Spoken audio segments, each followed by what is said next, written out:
Milí diváci, vitajte pri ďalšom sledovaní diskusnej spoločenskej relácii Politika sa nás týka. Som veľmi rád, že aj v tejto chvíli nás sledujete doma, zo svojho príbytku v kľude a dúfam, že tému, ktorú som si dnes pre vás pripravil, sa vám bude páčiť. Veľa ľudí hovorí o nutnosti zmeny spoločenskej klímy, ktorá je na Slovensku. Veľa ľudí hovorí o tom, že čo bolo začias dávnych minulých dobré, čo bolo zlé. Dnes ľudia majú potrebu analyzovať stav spoločnosti a veľa ľudí hovorí aj o tom, že za socializmu bolo dobré a veľa ľudí hovorí, že práve dnešná situácia, dnešná spoločenská klíma nie je vyhovujúca. Na túto tému sa budem rozprávať aj s mojimi dvomi hostiami, ktorí prijali pozvanie. Prvým je pán Karol Ondriáš, ktorý je člen Ústredného výboru Komunistickej strany Slovenska. Dobrý deň. Dobrý večer, dobrý deň. Dobrý deň. A zároveň aj predseda strany Právo a spravodlivosť, pán Peter Puškár. Dobrý deň. Dobrý deň. Som veľmi rád, páni, že ste prijali pozvanie a dúfam, že nájdeme dnes spoločný dialog na témy, ktoré sa týkajú stavu spoločnosti. Začnem vami, pán Ondriáš. Vy ste teda člen Ústredného výboru Komunistickej strany Slovenska.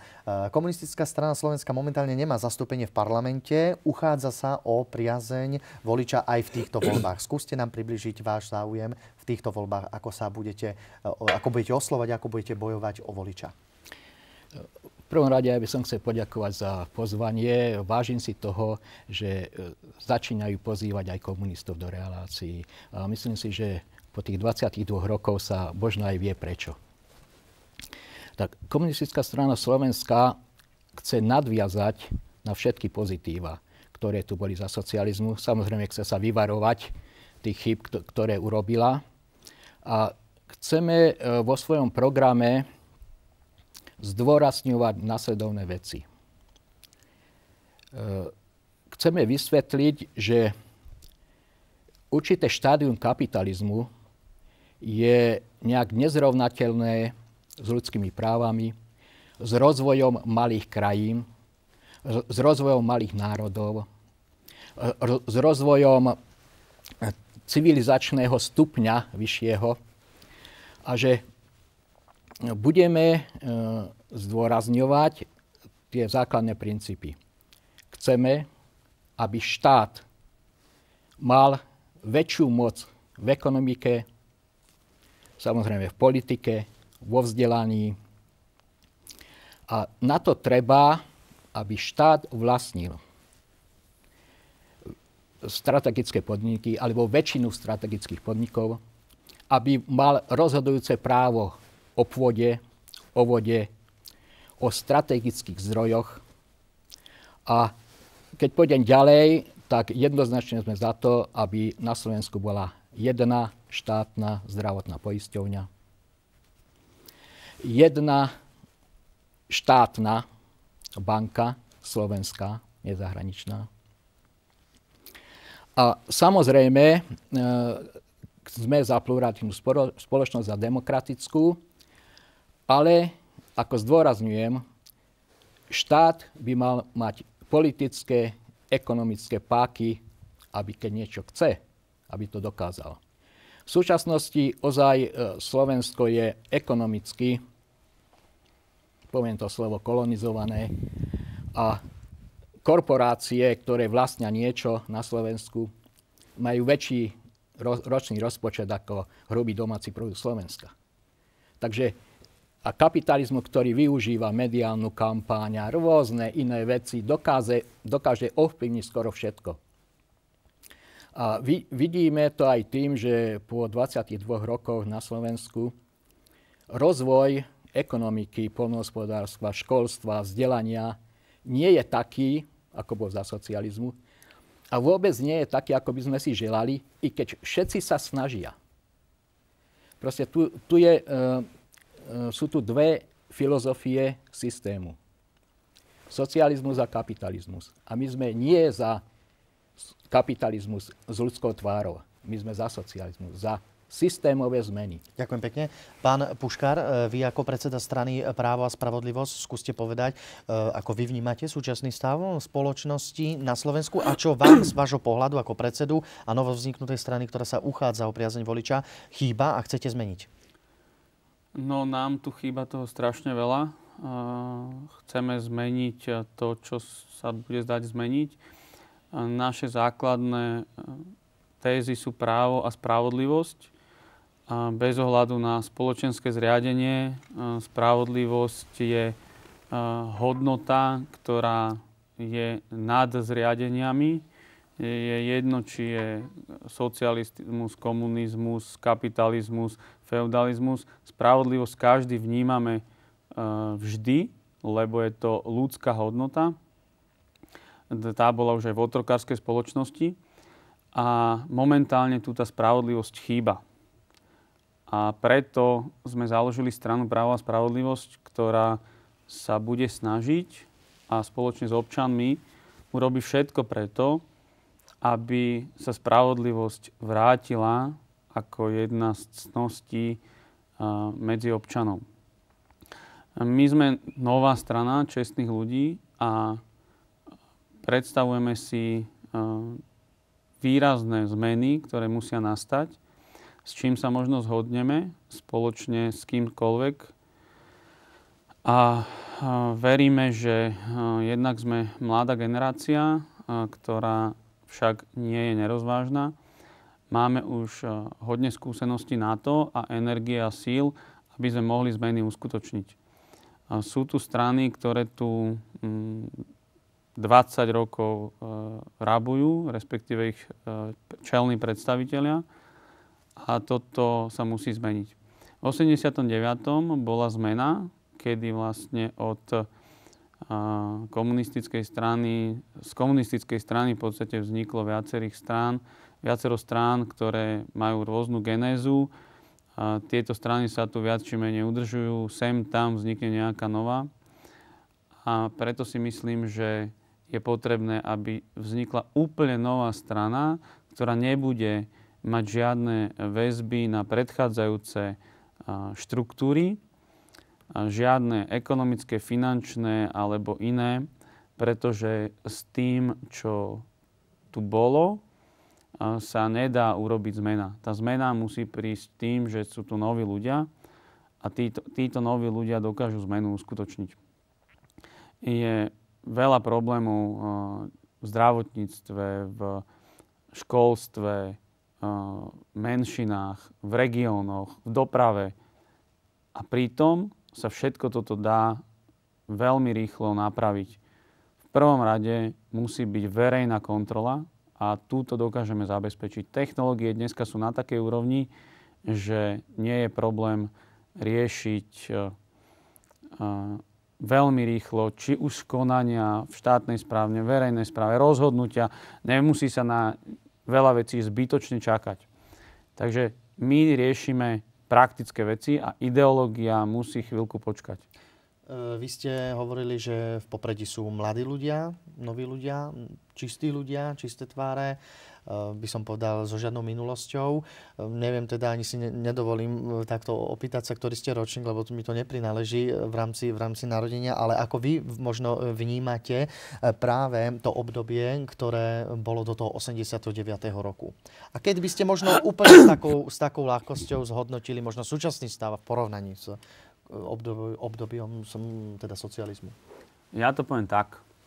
Mal som zhruba 15 rokov, keď nastalo odovzdanie moci, lebo ťažko to nazvať revolúciou, odovzdanie moci s predchádzajúcimi štátnikmi, novým štátnikom.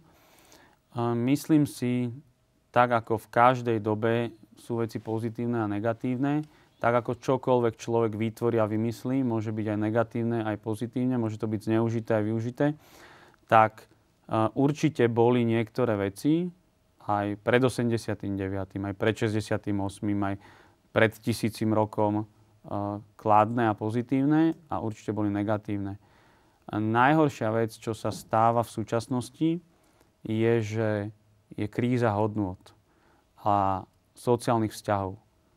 A toto prináša kapitalizmus ako taký, ktorý si každý vysvetľuje po svojom. Demokraciu si vysvetľujú ľudia ako anarchiu. Právo si vysvetľujú ako, že si môžu robiť, čo chcú. A toto sú základné chyby, ktoré bohužiaľ neučíme ani deti. A to je vizitka školstva, ktoré je tu systematicky devastované, tak ako aj zdravotníctvo, tak ako aj mnohé iné oblasti. Dobre, dostaneme sa. Pán Ondriáš, vy sa stotožňujete s tým, čo hovorí pán Puškár? Tak zhruba sa stotožňujem, ale musím k tomu niečo dodať. Áno, nech sa páči. Ja som za socializmu ako legálne vycestoval do Spojených štátov na univerzitu na postdoktorálny pobyt v 88. A tam som sa začínal stať politikom. Predtým som akože bol tu za socializmu, niečo sa mi páčilo, na niečo som nadával. A človek začal rozmýšľať, lebo ako 36-ročný prvýkrát v živote vidí človek žobráka, že žobre. Prvýkrát v živote vidí človek, že vyberá z koša odpadky a dáva si ich do igelitky, že ich ide zjesť.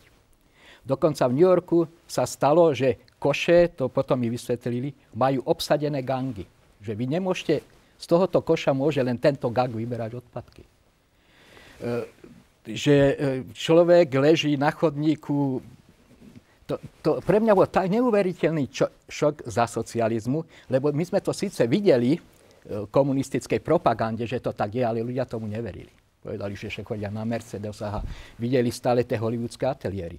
Skúsme sa ale vrátiť na Slovensko opäť. Áno, a chcem povedať, a potom som sa vrátil a začal som to tak analyzovať a robím to stále. A ja dochádzam k záveru, že 40 rokov socializmu na Slovensku bol neuveriteľný ekonomický zázrak, zázrak v poľnohospodárstve, vo vzdelaní, vo vede, v kultúre, ale čo je to najdôležitejšie, zázrak v civilizácii a v dodržiavaní ľudských práv. Čiže úplne opačný názor, ako sa prezentuje v médiách od rána do večera.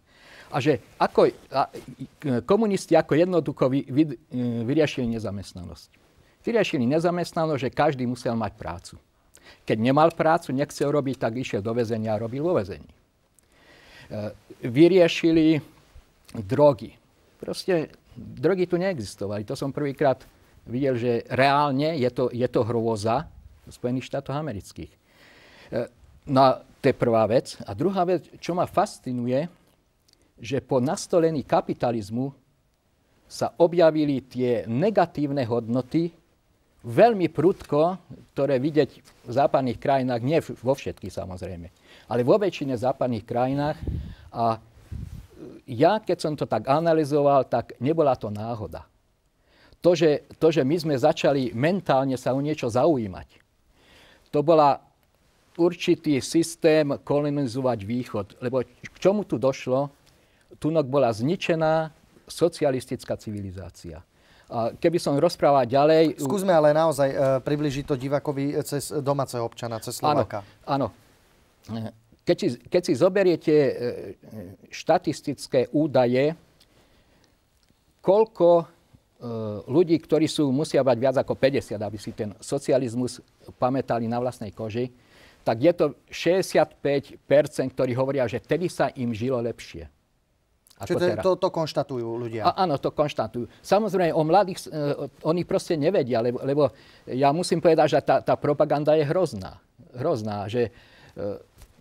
Takže ešte, aby som to povedal, že prečo som v komunistickej strane a nie v inej strane. Lebo na vlastné oči som sa presvedčil aj kapitalizmu, aj ty. A keď som robil analýzy, tak ozaj som bol neuveriteľne prekvapený. A keby ste robili analýzy Sovietskeho zväzu, Ukrajiny, tak vidíte, že do tých 90 to takto išlo, potom to padlo. A OSN v správe hovorí, že to stálo viac ako 10 miliónov ľudí.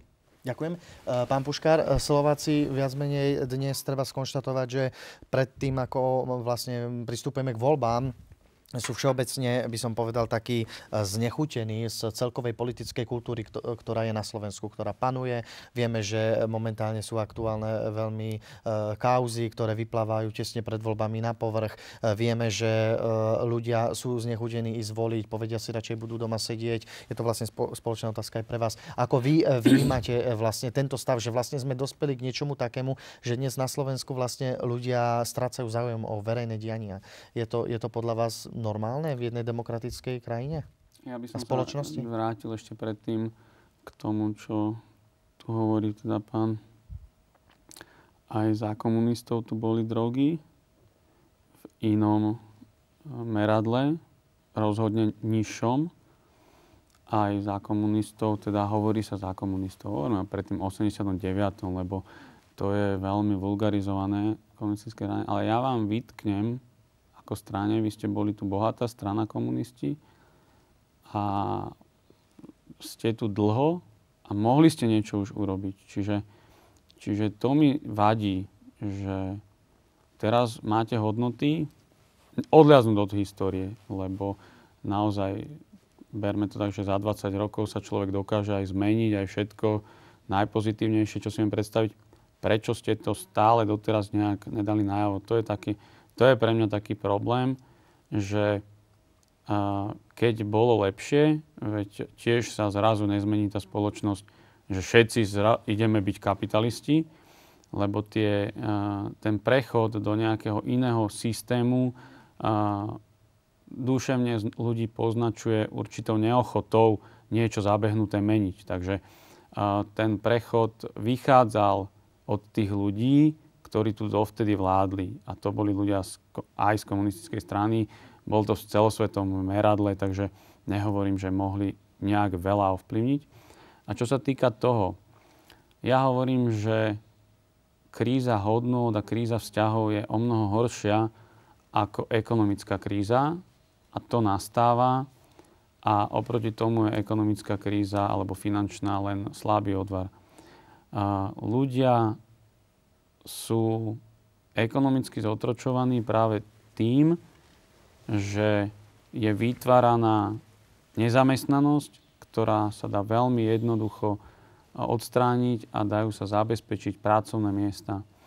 Čo sa týka inštitúcií, či už zdravotnej poisťovne, Národnej banky a tak ďalej, štátnu banku máme, akurát neposkytuje tie služby, čo by možno mohla a mala pre občanov, takže tam vytváranie nejakých nových inštitúcií je zbytočné. Rozhodne všetky tieto problémy dokáže spravodlivosť vyriešiť, len ľudia už nemajú ten pocit spravodlivosti v sebe a to, že sú umlčaní, apatickí, to vychádza z celkového toho takého národného povedomia, takého toho masírovania mozgov, ktoré tu je, pretože parlamentné strany ovplyvňujú ľudí, aby nerozhodnutí nešli voliť, pretože majú svojich skalných a pevných a rozhodnutých. A to je najväčší problém. Že tie strany majú svojich ľudí, ktorí z nich žijú, ťažia a majú benefity, čiže prospech. A títo ľudia majú v podstate po politickej stranickej línii jednoznačne zadefinované, že idú voliť tú a tú stranu.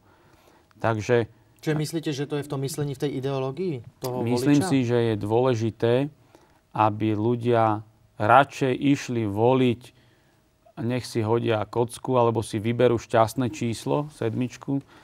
A čiže vaše číslo je 7. Pán Ondriáš, vaše? Šťastné číslo. 14. Takže dvojnásobok. No vidíte. Neviem, či nie sme dvakrát lepší. Možno, že dvakrát horší. Myslíte? Dvakrát starší. Tak, skôr. Takže ja by som toto zdôraznil, že je lepšie ísť voliť na náhodu, lebo ten náhodný výber častokrát dokáže vyriešiť veci lepšie ako nezáujem. Dobre, ale dajte recept, ako by ľudia mali sa rozhodnúť zmeniť to.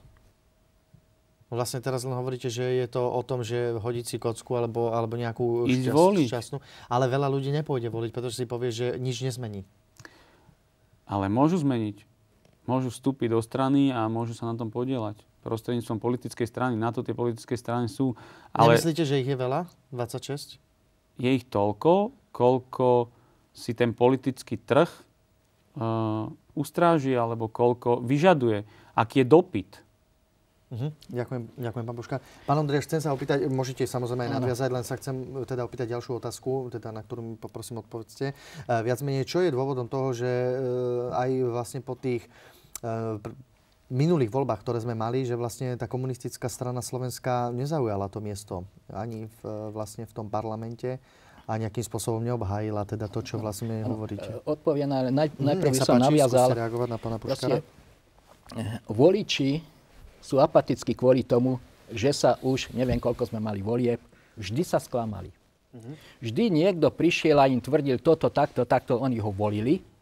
Po 4 rokoch zistili, že to tak nie je. Volili ďalšieho. Zistili, že to tak nie je. A ja sa stretávam s ľuďmi, oni hovoria, že už nemáme koho voliť, už som všetkých vystriedal, všetci ma sklamali. A problém je v tom, že na Slovensku ide do politiky ako do biznisu. Keď dáš akcie do firmy, tak dáš akcie do politiky a získaš viac. Oni vedia, že tam sa veľmi veľa získavalo, takže oni na to prišli. A bohužiaľ, pokiaľ to bude takto, tak vždy sa nájde veľa občanov, ktorý bude politik len kvôli tomu, aby ten biznis, aby investoval do politiky, lebo vie, že ten príjem bude väčší. Áno. Je politika biznis podľa vás? Pre niektorých ľudí je to čistý marketing. Veci tu robia strany, ktoré tu vznikli v posledný pol rok, ktoré neboli zakladané s úmyslom tak ako naša v januári napríklad, tak to je čistý marketing. To sú marketingové strany, politické eseročky, ktoré sú postavené len na tom, aby sa dostali ku koritu.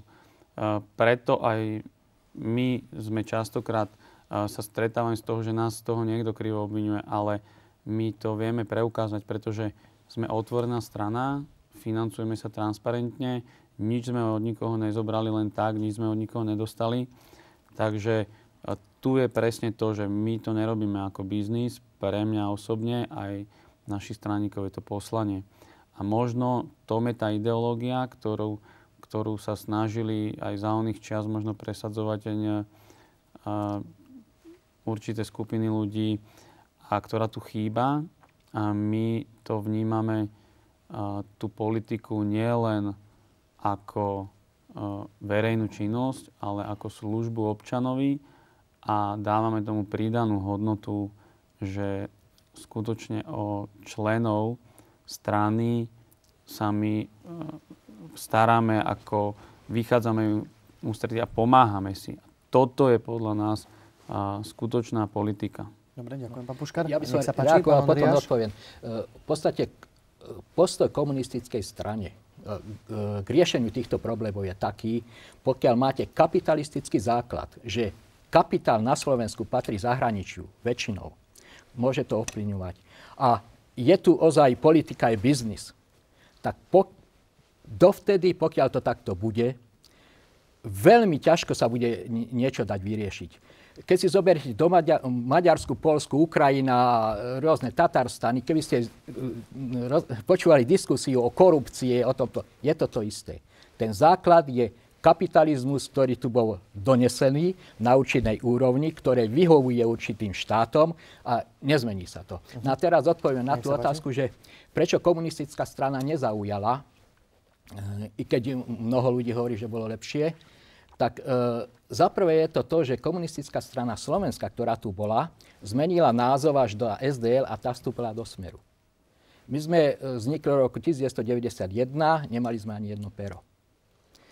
Nemali sme ani prostriedky proste niečo presadzovať a okrem toho bola tu masívna antikomunistická propaganda, ktorá je už menšia, ale aj tak ešte v médiách doznieva ešte, ale bola tak masívna, že ja keď som mal syna v ZDŠke, on mi povedal, že práve sme sa učili, koľko komunisti zavraždili ľudí. A ja hovorím, že koľko? Že 13 000 na Slovensku. Čo keď hľadáte, možno nájdete 5 ktorí boli popravení. No a v ľuďoch, v tej generácii, ktorá rastla, proste to je. A tá staršia generácia, tá mala iný problém v minulých voľbách aj predtým, že budeme voliť komunistov a stratíme hlas, lebo nedostajú 5%, alebo poďme radšej voliť Smer.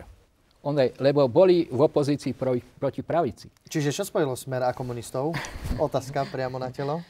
Tak Smer a komunistov, takto u toho voliča, to spojilo, nie je to, čo myslíte vy. Áno. Spojilo to, že ja ako by som mal voliť komunistov, ale tí, keď nedostanú 5%, tak radšej volím ľavicu, lebo radšej menšie zlo. Lebo komunisti a ľavicovo zmýšľajúce sú proti pravici. A keď je naľavo 2 subjekty, 3, tak si vyberú. A vyberú si ten, ktorý môže ísť do parlamentu. Ktorý má ten väčší potenciál. Áno.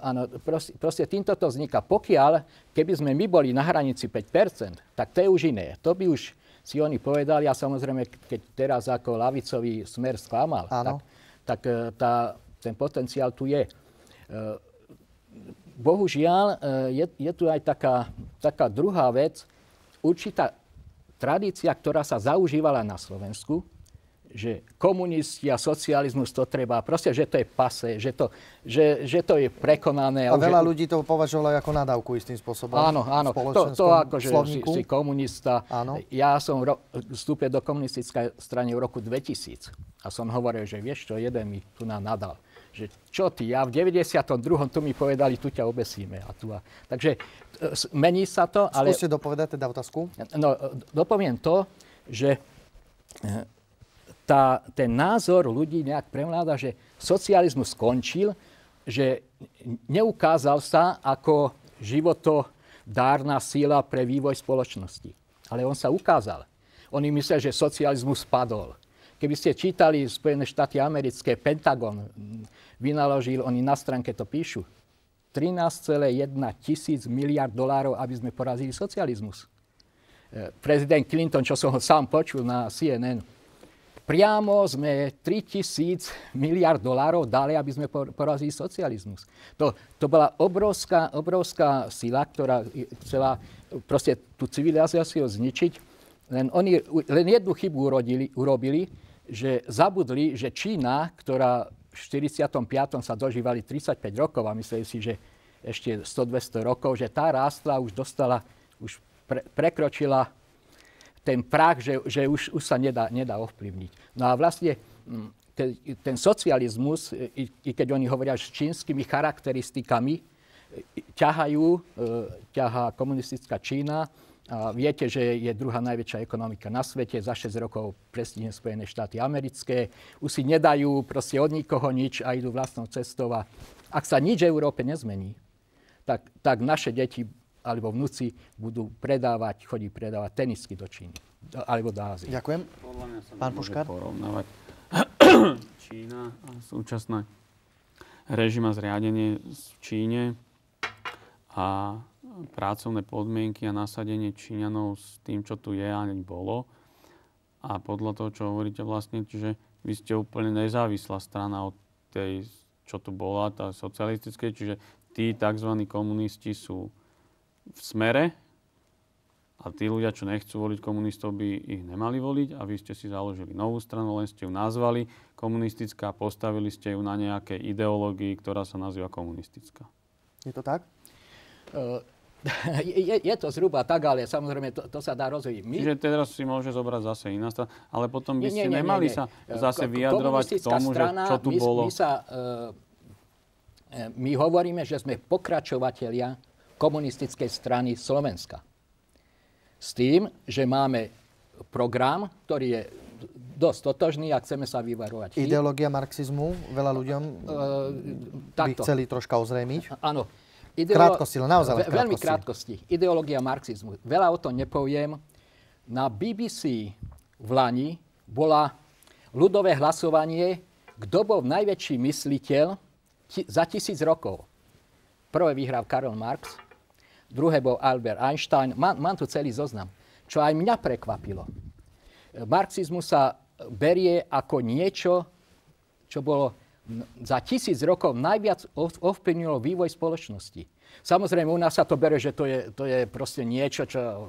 A myslím, že neviem, či sa to neučí aj ako na školách, ako odstrašujúca ideológia. Ale na západe Spojených štátov amerických, a samozrejme Číňania hovorí, že sú marxisti, maocetungisti a marxisti, leninisti, proste všetko dokopy. Takže ešte raz opakujem, BBC v Lani vyhodnotila ako najväčšieho mysliteľa tisícročia, nie storočia, tisícročia Karla Marxa. Druhý bol Albert Einstein a Darwin a Tomáš Ankvinský je tam. A proste to je niečo, čo u nás sa neradi počúvajú. Že, ja si myslím, ja som presvedčený, že pokiaľ svet neprejde na marxizmus, tak sa zničí vo vojnách. Proste tie rozdiely bohatých a chudobných sú také veľké, že stále sa zvyšujú. Rozdiely medzi chudobnými a bohatými sú teraz 3-krát väčšie ako roku 1820 v kolonializme. Pán Puškár... Ale to sa nedá takto vrať, nemôžete zrovnávať ľudí, lebo tí, čo majú väčší potenciál, viac robia, nemôžu dostať rovnako ako tí, čo nerobia. Čiže ono prirodzene, akékoľvek zriadenie, či kapitalizmus alebo socializmus, keď bude extrémne, tak bude viesť k zániku, lebo žiadny extrémizmus nie je dobrý. Takže... Pán Ondriáš hovorí o tej spoločnosti bohatá, chudobná. Ako vy vnímate vlastne?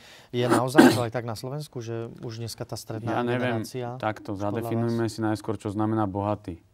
Lebo pre mňa je bohatý ten, kto nič nepotrebuje. To znamená, nie je bohatý ten, kto veľa má, ale ten, kto málo potrebuje.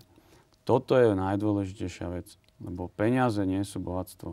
Peniaze sú len možnosť niečo si kúpiť. Takže čo to je? Toto je ideológia, ne to, že tam a hen tam, lebo skutočné problémy pramenia zo spoločenských vzťahov, z nevraživosti, z závisti, z extrémizmu, z kastovania, práve z vytvárania skupín, či sú to bohatí, alebo chudobní, alebo vzdelaní, nevzdelaní, alebo robotníci, inteligencia. Z tohto sú problémy. V krátkosti, pán Ondriáš? Ja by som naviazal, lebo je to veľmi zaujímavá téma. Posledné roky, 10 rokov alebo roky sa zistilo, že keď máte spoločnosť a keď máte veľký rozdiel medzi chudobnými a bohatými, že tam je vyšší počet vražd, vyšší počet násilných trestných činov, narkománov, alkoholikov a nemanželských detí. Keď to máte, a je úplne jedno, či to sú veľmi bohatí a menej bohatí, ale keď je rozdiel veľký, tak je to takto. Keď máte úplne chudobných a rozdiel je tiež veľký, je to isté, ale keď rozdiel je malý, tam tie parametre sú lepšie. Napríklad v rôznych kmeňoch v Brazílii. No a ešte raz to zdôrazním, že rozdiel medzi bohatými a chudobnými určuje charakter spoločnosti.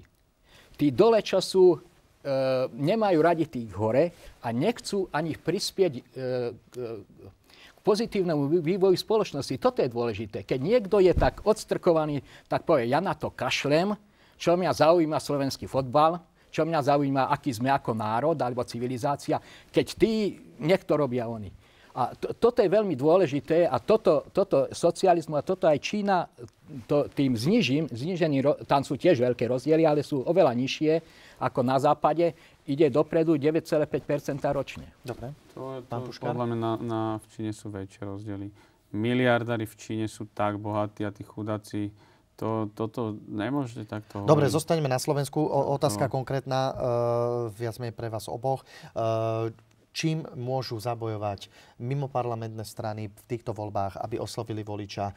Aké prostriedky zvolí vaša strana? Právo, spravodlivosť? Aká vaša komunistická strana Slovenska? Začnem pánom Puškárom. No, prostriedky my jednoznačne sme otvorená strana, transparentná, nič netajíme a ľuďom chceme vysvetliť to, že je potrebné zvoliť rozhodne novú stranu, žiadnu zo starých strán, ktoré tu boli, pretože mali dosť možností a času a prostriedkov na to, aby niečo zmenili a čím dlhšie tu budú, tým to bude horšie. Takže toto sú naše prostriedky. Skúste okrajový program spomenúť voličom, potenciálnym vašej strany, ako ich oslovíte, akým programom? Myslím si, že máme veľmi kvalitne prepracovaný program, ktorý predstavíme, keď príde na to čas, pretože ako sme sa stretli, začínajú nám rôzne politické strany, ktoré majú viac peňazí na marketing, preberať naše tézy, byť zníženie DPH, o ktorom my hovoríme od založenia, to znamená rok. My tu presadzujeme. S tým sme zbierali podpisy, že chceme znížiť DPH na potraviny a tovary bežnej spotreby.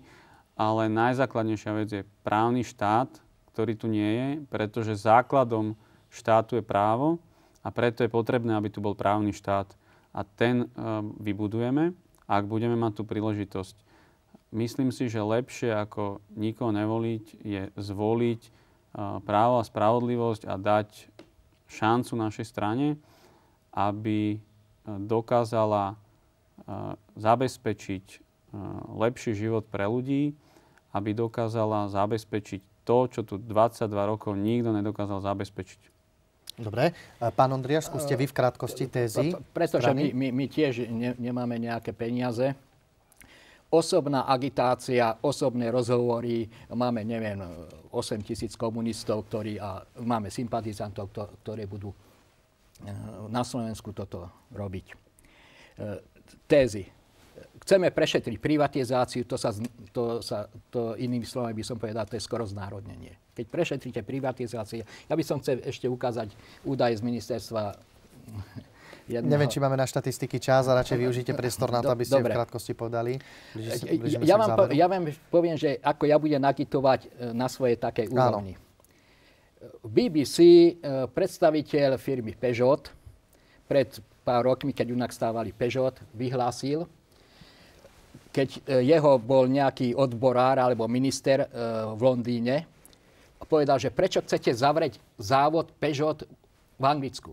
A on povedal, viete čo, stavíme závod na Slovensku a už je skoro hotový a naše náklady sú len 10%, čo máme v Anglicku. Čo by ste vyrobili?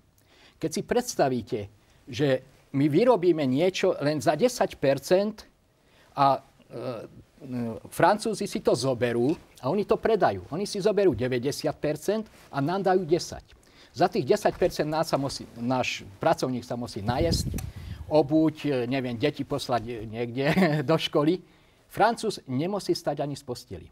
Keby ste urobili analýzu Volkswagen a všetky tieto firmy, tak zistíte potom neuveriteľný fakt, že hrubá domáca produkcia na Slovensku je 75%, neviem teraz presne číslo, 75% priemernej úrovne Európskej únie.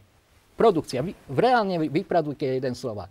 Pozrite si jeho plat. Není 70%, je 40 alebo 50. Pozrite si napríklad môj plat. Môj plat je polovičný ako študent PhD na západe. Takto ja budem agitovať. Pokiaľ toto my neodstránime, že Slovensko bude ekonomická koloniálna krajina, tak môžeme mať akékoľvek programy a nebudeme mať na to peniaze. To každý vie, čo treba robiť v školstve. Ale toto treba, a za to hovoríme, štát musí vlastniť toto a musí dokázať postupne, to není na jeden rok. A pokiaľ to nedokáže, tak budeme ozaj zaostalou krajinou, ako sme boli asi 300 rokov. Ďakujem pekne. Pán Puškár, chcete k tomu niečo? Hovoríme o štáte, hovoríme o rôznych tézach, ale kto vlastne je štát? Štát sme my občania. My občania, keď chceme niečo dokázať, musíme povstať z apatie, povedať už dosť týmto zlodejom a musí prísť právo a spravodlivosť. Preto vyzvíme všetky parlamentné strany a odkážme im, že stačilo, odstúpte. Ďakujem. Páni, opýtam sa vás v závere v podstate našej relácie. Čo teda strana má nejaké moto, napríklad vaša strana, Právo a spravodlivosť, má nejaké moto, ktoré okrem toho, čo ste teraz povedali, tú výpoveď, že odstúpte, je ešte trefnejšie? Máme moto, sme nová strana čestných ľudí. Pre čestných ľudí a čestným ľuďom. Komunistická strana Slovenska? Sociálnu spravodlivosť, rozvoj človeka, tak, aby bol šťastný a spokojný a na Slovensku. Aby nebol spokojný v Anglicku, keď pracujem niekde. Umýva riady. Verme, áno, ešte chcete doplniť? Chcem doplniť, ale... Štatistiky? Nemáme čas. Nemáte čas. My v komunistickej strane a veríme tomu, že ako Európa bola zjednotená po tých 1000 rokov na základe kresťanských princípov. Tu treba zjednotiť svet. Lebo my, aby sme sa išli teraz zabíjať proti islámu, proti tým a tým, je ideológia marxizmu, ktorá to môže zjednotiť. Ten marxizmus a tie myšlienky marxizmu sú presne rovnaké, či sa rozprávate s Japoncom, a toto je cesta civilizácie na našej planete. A my musíme myslieť aj na to. Voliť sa rozhodne. Páni, máme záver relácie, tak ako každému dávam opäť priestor, pretože máte možnosť využiť túto príležitosť. Viac menej priestor pre oboch zástupcov politických strán, ktoré sa uchádzajú vo voľbách. Určite sa zhodneme na tom, že nutnosť zmeny je potrebná na Slovensku. Spoločnosť si to žiada. Vy ako relevantní zástupcovia, ktorí idete do volieb, v podstate môžete osloviť v týchto posledných minútach, 2 minútach našich voličov, vašich voličov. Takže začne pán Puškár, skončí pán Ondriáš. Nech sa páči, môžete povedať, čo máte na srdci. Tak skôr ako na srdci by som chcel povedať, že by bolo správne, keby ľudia sa zamysleli nad tým a nenehali to na náhodu takú, že nepôjdu voliť. A keď to chcú nehať na náhodu, tak nech sa prejdú v deň volieb, stojí to za tých 20 minút a nech naozaj rozhoduje náhoda. Ale je to veľmi nezodpovedné. Tak ako je nezodpovedné správanie a nemôže si sťažovať ten, kto nešiel voliť, respektíve možno nemal koho voliť. A keď nemal koho voliť, tak je to len preto, že sa nezaujíma. To, že sa nezaujíma, je vytvorené tým, že nemá na nič čas, že musí pracovať, že v podstate tie strany, ktoré tu vládnu, si rozhodujú, aj keď nie zákonmi a priamo nariadeniami, o tom, čo ľudia budú robiť, ale inými metodami manipulujú národ a preto nejde voliť. Je potrebné, aby sme dokázali prekonať tento tlak a išli si zvoliť čestnú stranu, novú stranu, ktorá dokáže priniesť to, čo tu nebolo. Pretože len nová strana môže spôsobiť skutočnú zmenu, možno revolúciu, a len nová strana s ľuďmi, ktorí doteraz neboli v politike a odhodlali sa, pretože je to veľmi ťažké. Je veľmi ťažké sa rozhodnúť vstúpiť do politiky, kde budú odčierňovať naše mená, kde budú hľadať a vymýšľať si rôzne útoky, to, čo sa mi stáva, a bude to určite ešte horšie, pretože propaganda odporcov je veľká, majú veľa peňazí a preto ich použijú na to, aby nás diskreditovali, aby si navymýšľali veci, ktorým ľudia bez overenia faktov uveria. Preto žiadam a prosím ľudí, aby sa zamysleli nad tým, koho budú voliť, ale rozhodne preto, lebo to robia pre seba, pre nás, pre naše deti, aby nešli voliť tých, ktorí to tu rozkradli. Vyzývam z tohto miesta všetkých občanov, aby išli voliť a veľmi dobre si to premysleli a rozhodli sa. Naša strana ponúka možnosť, ktorá tu ešte nebola. Ponúkame riešenia v oblastiach, ktoré treba riešiť. Ponúkame tieto možnosti a sme schopní ich zabezpečiť. Ktokoľvek sa môže ozvať, konkrétne môže si pozrieť náš program, ktorý bude o 10 dní zhruba aj na internete. A všetky tieto naše tézy a programové ciele vieme naplniť. Ďakujem pekne. To bol líder strany Právo a spravodlivosť, pán Peter Puškár. V tejto chvíli dávam slovo členovi ústredného výboru Komunistickej strany Slovenska, pánovi Karolovi Ondriášovi. Vážení spoluobčania, komunisti za 40 rokov socializmu na Slovensku dokázali neuveriteľným spôsobom zvýšiť produkciu v poľnohospodárstve, neuveriteľným spôsobom spraviť spriemysľovanie Slovenska, rozvinuli kultúru, školstvo, zdravotníctvo. Komunisti dokázali, že na Slovensku sa nepredávali drogy, že nebola narkománia, že sa ľudia nepredávali do zahraničia, že sa nevykrádali banky, nevykrádali obchody, že vás nikto nejak fyzicky neublížil na ulici, že dôchodci sa nemuseli báť, že nevyjdu s dôchodkom, že bolo bezplatné zdravotníctvo, bezplatné školstvo. Sme to dokázali preto, lebo sme vsadili na občanov Slovenska, ktorí všetko toto, čo tu bolo, vybudovali vlastnými rukami. Nepotrebovali sme ani nemecké firmy, japonské alebo iné zahraničné.